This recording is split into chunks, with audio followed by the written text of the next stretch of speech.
Hello, welcome back to part two of this lovely little book, EPM, the Paris Manuscripts, from 1844.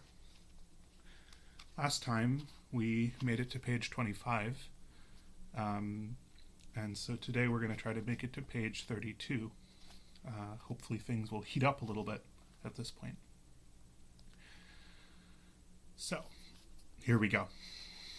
The raising of wages excites in the worker the capitalist's mania to get rich, which he, however, can only satisfy by the sacrifice of his mind and body. The raising of wages presupposes and entails the accumulation of capital, and thus sets the product of labor against the worker as something ever more alien to him. Similarly, the division of labor renders him ever more one-sided and dependent, bringing with it the competition not only of men, but of machines. Since the worker has sunk to the level of a machine, he can be confronted by the machine as a competitor.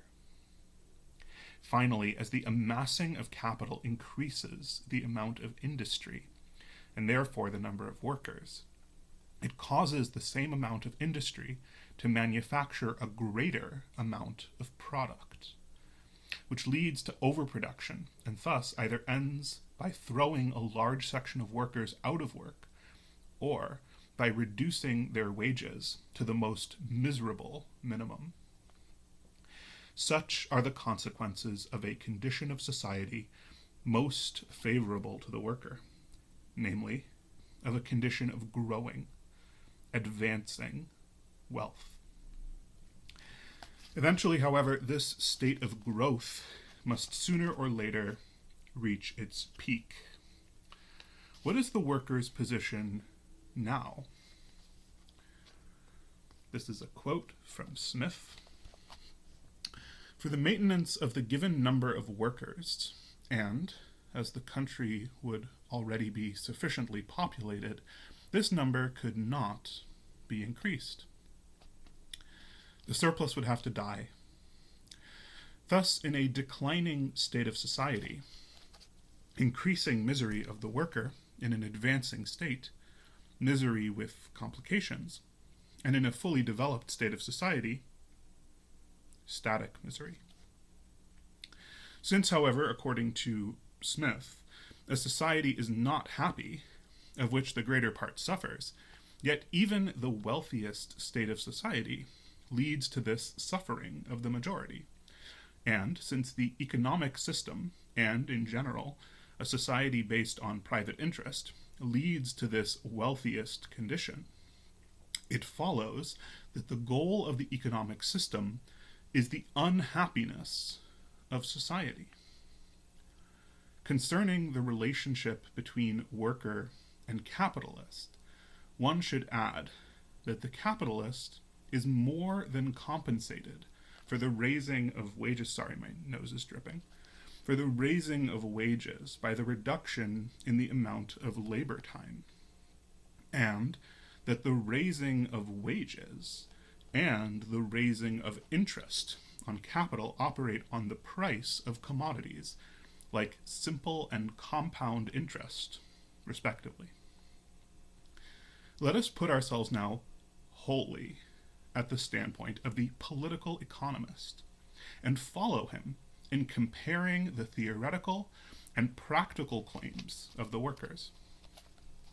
He tells us that originally and in theory, the whole produce of labor belongs to the worker.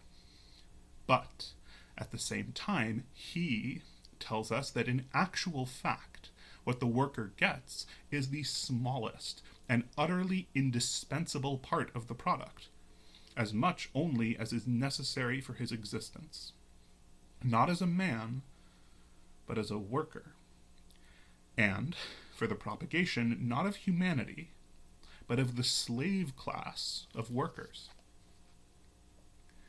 The political economist tells us that everything is bought with labor, and that capital is nothing but accumulated labor. But at the same time, he tells us that the worker, far from being able to buy everything, must sell himself and his human identity. Whilst the rent of the lazy landowner usually amounts to a third of the product of the soil, and the profit of the busy capitalist to as much as twice the interest on money, the something more, which the worker himself earns at the best of times, amounts to so little that of 4 children of his, 2 must starve and die. Whilst according to the political economists, it is solely through labor that man enhances the value of the products of nature, whilst labor is man's active property, according to this same political economy, the landowner and the capitalist, who, qua landowner and capitalist, are merely privileged and idle gods, are everywhere superior to the worker, and lay down the law to him. Whilst according to the political economists, labor is the sole constant price of things, there is nothing more contingent than the price of labor, nothing exposed to greater fluctuations. Whilst the division of labor raises the productive power of labor and increases the wealth and refinement of society, it impoverishes the worker and reduces him to a machine. Whilst labor brings about the accumulation of capitals, and with this the increasing prosperity of society, it renders the worker ever more dependent on the capitalist, leads him into competition of a new intensity, and drives him into the headlong rush of overproduction, with its subsequent corresponding slump. Whilst the interest of the worker, according to the political economists, never stands opposed to the interest of society, society always and necessarily stands opposed to the interest of the worker. According to the political economists, the interest of the worker is... I'm getting mixed up. It's fine. I was actually right the first time. According to the political economists, the interest of the worker is never opposed to that of society. 1, because the raising of wages is more than made up for by the reduction in the amount of labor time, together with the other consequences set forth above. And 2, because in relation to society, the whole gross product is the net product, and only in relation to the private individual has the net product any significance. But that labor itself, not merely in present conditions, but in general, insofar as its purpose is the mere increase of wealth, that labor itself, I say, is harmful and pernicious, follows, without his being aware of it, from the political economist's line of argument. In theory, ground rent and profit on capital are deductions suffered by wages. In actual fact, however, wages are a deduction which land and capital allow to go to the worker, a concession from the product of labor to the workers, to labor. When society is in a state of decline, the worker suffers most severely. The specific severity of his burden he owes to his position as a worker, but the burden as such to the position of society. But when society is in a state of progress, the ruin and impoverishment of the worker is the product of his labor, and of the wealth produced by him. The misery results, therefore, from the essence of present-day labor itself. Society in a state of maximum wealth, an ideal, but one which is more or less attained, and which at least is the aim of political economy as of civil society, means for the workers static misery. It goes without saying that the proletarian, i.e., the man who, being without capital and rent, lives purely by labor and by a one-sided, abstract labor, is considered by political economy only as a worker.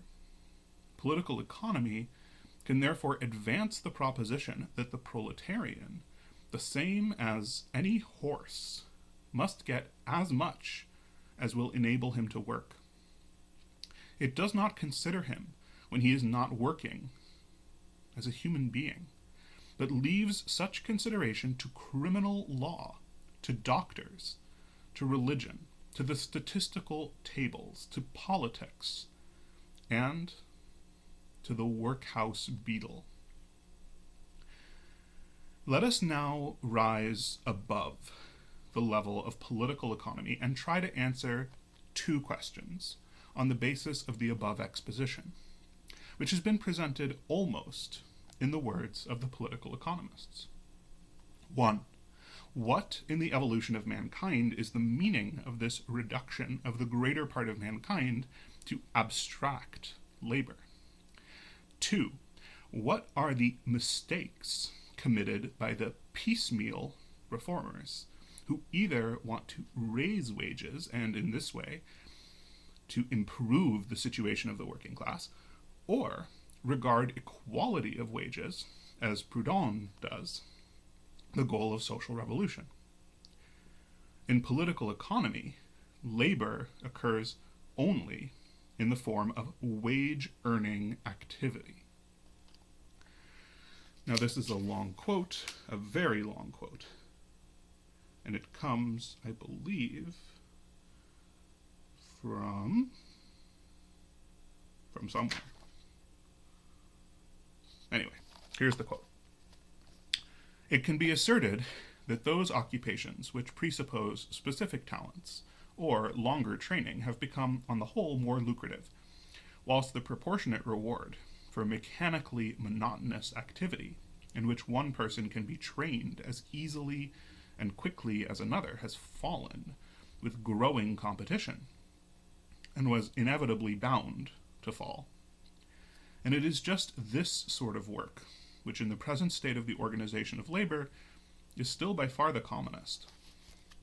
If therefore a worker in the first category now earns 7 times as much as he did, say, 50 years ago, whilst the earnings of another in the second category have remained unchanged, then of course both are earning on the average 4 times as much.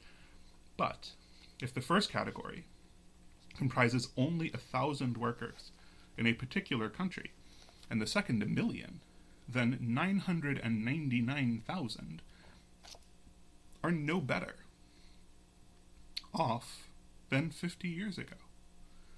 And they are worse off if, at the same time, the prices of the necessaries of life have risen. With such superficial calculations of averages, people try to deceive themselves about the most numerous class of the population. Moreover, the size of the wage is only one factor in the estimation of the worker's income, because it is essential for the measurement of the latter to take into account the assurance of its permanence, of which there is obviously no possibility in the anarchy of so-called free competition, with its ever-recurring fluctuations and periods of stagnation. Finally, the hours of work customary formerly and now have to be considered, and for the English cotton workers, these have been raised as a result of the entrepreneur's mania for profit to between 12 and 16 hours a day during the past 25 years or so. That is to say, precisely during the period of the introduction of labor-saving machines. And this rise in one country and in one branch of industry inevitably asserted itself elsewhere to a greater or lesser degree for the right of the unlimited exploitation of the poor by the rich is still universally recognized. Oh, okay, it's from Wilhelm Schultz, the quote. It's from The Movement of Production, page 65. And then from the same author, from Schultz, but even if it were as true as it is false that the average income of every class of society has increased, the income differences and relative income distances may nevertheless have become greater, and the contrasts between wealth and poverty accordingly stand out more sharply. For just because total production rises, and in the same measure as it rises, needs, desires, and claims also multiply, and thus relative poverty can increase, whilst absolute poverty diminishes. The Samoyed living on fish oil and rancid fish is not poor, for in his secluded society all have the same needs.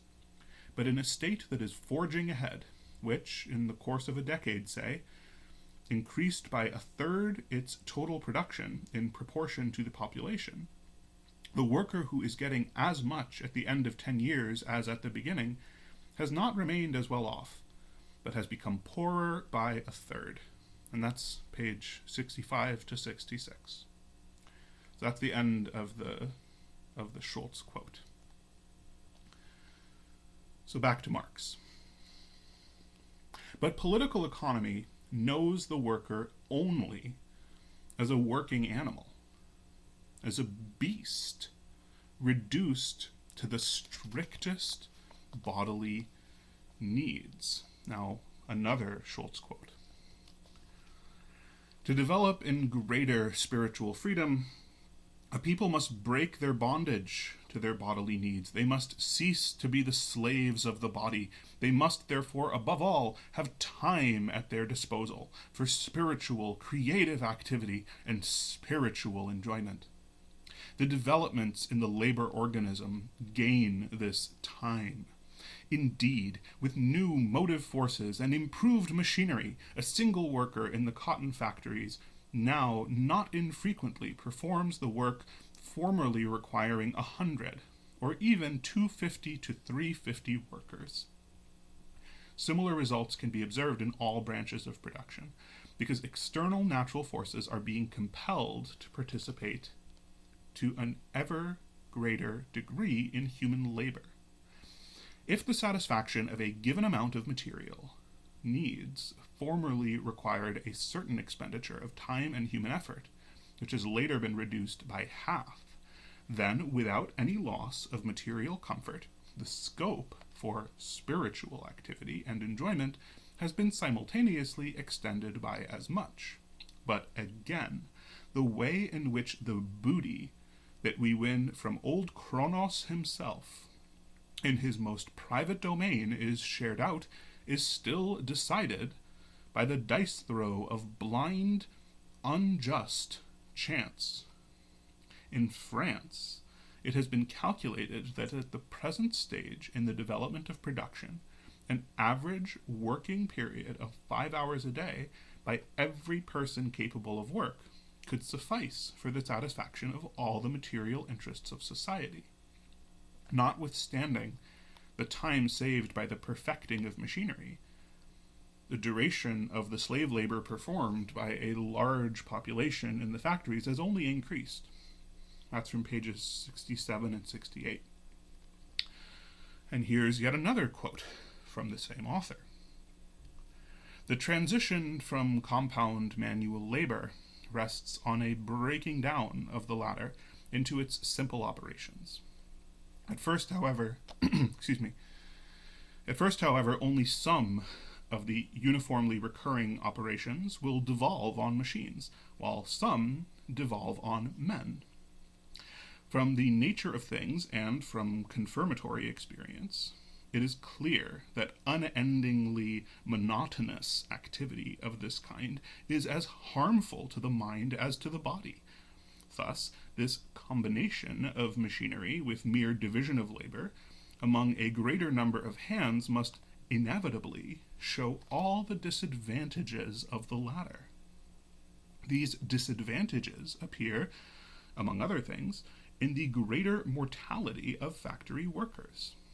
Consideration has not been given to this big distinction as to how far men work through machines or as machines. And here's yet another quote from the same author. In the future life of the peoples, however, the inanimate forces of nature working in machines will be our slaves and servants. Did you think Marx was done quoting this guy? Not yet, because here's another quote from the very same guy. The English spinning mills employ 196,818 females and only 158,818 men. For every 100 male workers in the cotton factories of Lancashire, there are 103 female workers, and in Scotland, as many as 209. In the English flax mills of Leeds, for every 100 male workers, there were found to be 147 female workers. In Druden, and on the east coast of Scotland, as many as 280. In the English silk mills, many female workers. Male workers predominate in the wool mills, where the work requires greater physical strength.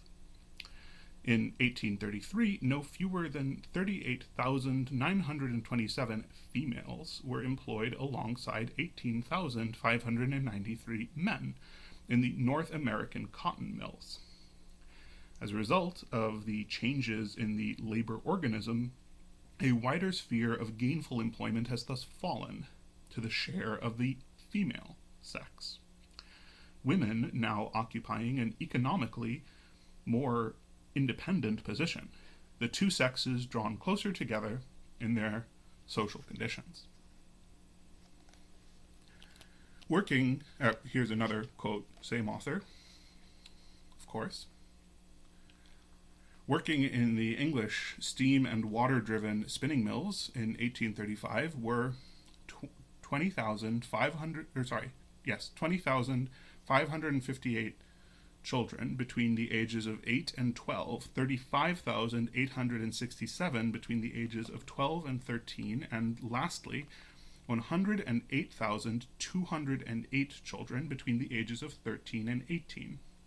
Admittedly, further advances in mechanization, by more and more removing all monotonous work from human hands, are operating in the direction of a gradual elimination of this social evil. But standing in the way of these more rapid advances is the very circumstance that the capitalists can, in the easiest and cheapest fashion, appropriate the energies of the lower classes down to the children to be employed and used up instead of mechanical aids. You thought Marx was done with this guy? No, because there's more quotes. Lord Brougham's call to the workers: become capitalists. The evil that millions are only able to earn a bare pittance for themselves by strenuous labor, which is shattering the body and crippling them morally and intellectually, that they are even obliged to consider the misfortune of finding such work a piece of good fortune. Finally, we have a quote from someone else. This is a guy named Pecker. In order to live, then, the non-owners are obliged to place themselves directly or indirectly at the service of the owners, to put themselves, that is to say, into a position of dependence upon them. Now here's another Pecker quote. It's kind of a long list of quotes if you think about it. Servants, pay. Workers, wages. Employees, salary. Or emoluments. And then here's another quote, same guy. To hire out one's labor, to lend one's labor at interest, to work in another's place. Same guy. To hire out the materials of labor, to lend the materials of labor at interest, to make others work in one's place. Final quote in this series, in this sequence. Such an economic order condemns men to occupations so mean, to a degradation so devastating and bitter, that by comparison, savagery seems like a kingly condition. Prostitution of the non-owing class in all its forms. So that's a lot of quotes. I said we would get to 32, but actually that's the top of 33. I think that's probably good enough for now. So yeah, let's pick it up from here next time.